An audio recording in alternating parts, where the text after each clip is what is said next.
ఇప్పుడైతే మా పెద్ద మామోళ్ళ ఇంటికొచ్చాను. మా మామోళ్ళు ఇక్కడే ఉన్నారు. ఇక్కడి నుంచి తీసుకెళ్ళడానికొచ్చాను. పిల్లలు, పెద్ద మామ రాదు. మా మామ, పిల్లలు ఆళ్ళిక్కడే ఉన్నారు. ఆళ్ళు దింపేసి ఎళ్ళిపోయాను పొద్దున్న. ఇప్పుడు తీసుకెళ్ళడానికొచ్చాను. ఎళ్ళాక ఇంకా రేపు కూడా శనివారం సెలవు. స్కూల్ సెలవు. మళ్ళీ రేపొద్దున్న అంటే డ్యూటీ పెద్ద ఏమి ఉండదు మాక్సిమం. మధ్యాహ్నం ఎక్కడికైనా తీసుకెళ్ళమంటే తీసుకెళ్ళాలంతే. అదైనా పెద్ద దూరమేమి వెళ్ళమనరు. నేను ఆల్రెడీ ఏడారి నుంచి వచ్చేసాం కాబట్టి చూద్దాం. ఏం డ్యూటీ చెప్తారు ఏంటన్నది. ఇప్పుడు ఈళ్ళని దింపేత్తే ఇంక ఈరోజు డ్యూటీ అయిపోయినట్టు మనకి. ప్రశాంతంగా భోంచేసి ఏమిత్తా చూసుకొద్దామా భోంచేసి పడుకుంటామే మన పని. నా రూమ్కి ఆల్రెడీ ఫుడ్ వచ్చేసింది. పాస్తా, చికెన్ పాస్తా టేస్ట్ చూద్దాం. వాసన గుమగుమలాడిపోతుంది. టేస్ట్ కూడా అలా ఉంటుంది. కాకపోతే వేడి వేడి మీద ఉంది బాగానే.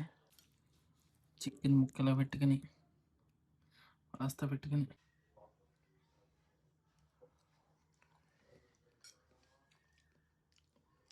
గ్రేవీ నెక్స్ట్ లెవెల్ అంతే. సెట్టు మసాలా ఘాటు కానీ టేస్ట్ మసాలాలు అన్నీ ఆల్ సెట్ పర్ఫెక్ట్.